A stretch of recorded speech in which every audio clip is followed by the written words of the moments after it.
बिस्मिल्लाहिर्रहमानिर्रहीम। सामीन मोहतरम, अस्सलाम वालेकुम वरहमतुल्लाह। उम्मीद है कि आप सब खैरियत से होंगे और हम भी यहाँ पे खैरियत से हैं। तो आज बेसिकली हमने जो टॉपिक रखा है अपनी इस जनरल डिस्कशन का, वो बेसिकली कोरोना के हवाले से और जो ख़दशात लोगों के जहनों में हैं और जिन वजूहात की बुनियाद पर एक पैनिक सा क्रिएट हुआ है, हम उसको अवामुन्नास से दूर करना चाहते हैं। और हम चाहते हैं कि लोगों तक बात हमारी पहुँचे कि इस्लाम और कोरोना वायरस जो है, इस्लाम ने इसका क्या हल बताया, हमें क्या एहतियाती तदाबीर अपनानी चाहिए, ये कहाँ से आया, कैसे आया, किसने बेसिकली इसको कोरोना वायरस को बनाया, कैसे भेजा गया, किसने भेजा, हम इस सब पे आज बात करेंगे। तो हमारे साथ मौजूद हैं एक बहुत ही पुरमसरत और खुश अखलाक शख्सियत, जनाब आगा मुईद अस्कर काज़मी साहब। अस्सलाम वालेकुम किबला। वालेकुम सलाम व रहमतुल्लाह। किबला, ये बड़ा ही एक अहम टॉपिक है डिस्कशन के लिए और ये बहुत ही इम्पॉर्टेंट इसको इस माशरे में समझा जा रहा है, क्योंकि 203 ममालिक का एक फ़िगर है जो कि आया है सामने के इससे कोरोना की जो लपेट में आ गए। तो जबकि इसका जो आगाज़ हुआ था वो चीन से हुआ था और ईरान भी इसकी लपेट में आया और उसके बाद पूरी दुनिया को इसने अपनी लपेट में ले लिया।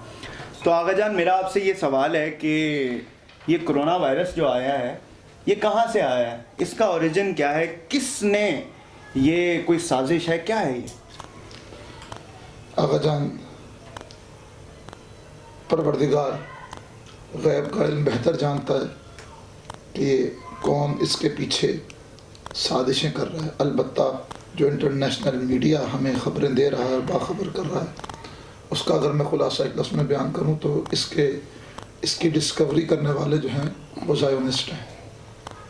ठीक, तो हमने देखा, आपने देखा कि जैसा कि आपने अभी बताया कि ज़ायोनिस्ट जो हैं वो इसकी डिस्कवरी करने वाले हैं। तो आज सारा मीडिया ये बता रहा है, दिखा रहा है कि सबसे ज़्यादा जो है ये मगरिब में ही ये वायरस फैल चुका है और सबसे ज़्यादा लोग मर रहे हैं। तो उन्होंने ख़ुद छोड़ा और वो ख़ुद ही मर रहे हैं, ये क्या बात? आपका सवाल बहुत खूबसूरत है, खुदावंद मन्नान आपको सलामती अता फरमाए। अगर अर्ज़ ये है कि अगर आप तारीख़ का मुताला करें तो आपको ये पता होना चाहिए तागूत वक्त नमरूद था, खुदाई का दावा किया था, और नबी अल्लाह खलीलुल्लाह हज़रत इब्राहीम के मुकाबले में था। हज़रत इब्राहीम के मुकाबले में उनको जलाने के लिए 2 किलोमीटर आग जलवाई गई। आज भी आप चले जाएं और जाके देखें इराक़ में, वो आज तक यानी सैकड़ों साल गुजरने के बाद भी वो राख मौजूद है। बिल्कुल, इतनी बड़ी 2 किलोमीटर यानी उसका अहाता था और वो राख जो है आज भी मौजूद है। इतनी बड़ी आग, जब वो आग जला ली, अब कहते हैं इब्राहीम नबीउल्लाह को उसमें डालें तो कैसे डालें, खुद जलते हैं।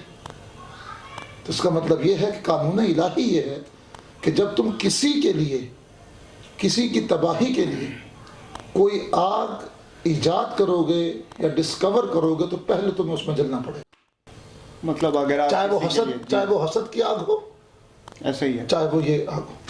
चलें, बड़ी बेहतरीन बात, यानी अगर आप किसी के लिए खड्डा खोदते हैं तो आप उसमें खुद गिर जाते हैं। तो ये बड़ी आपने अच्छी बात की।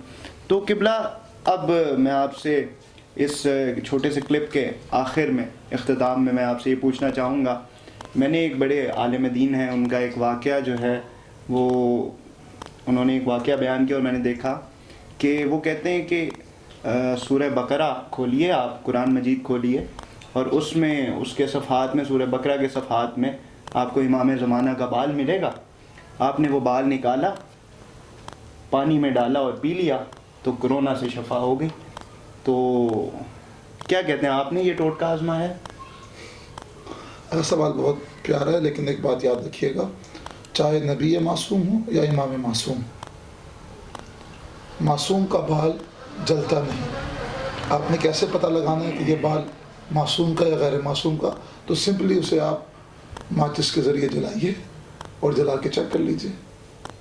अगर वो जल जाता है तो ये फिर आपको लोग पागल बना रहे हैं, और अगर नहीं जलता तो फिर हो सकता है, बैद नहीं कि उसमें शिफा हो, और वो तो उनकी पूरा वजूद शिफा है।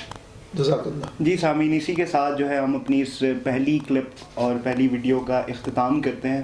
امید ہے آپ کو پسند آئی ہوگی، اور ہم یہ بھی امید کرتے ہیں کہ آپ جو ہے اس ویڈیو کو دیکھنے کے بعد کمنٹس میں اپنے سوالات دیجیے، تاکہ وہ ہم آقا قبلہ جناب معید اصغر کاظمی صاحب سے مخاطب ہوں اور ان سے ان سوالات کے جوابات لیں.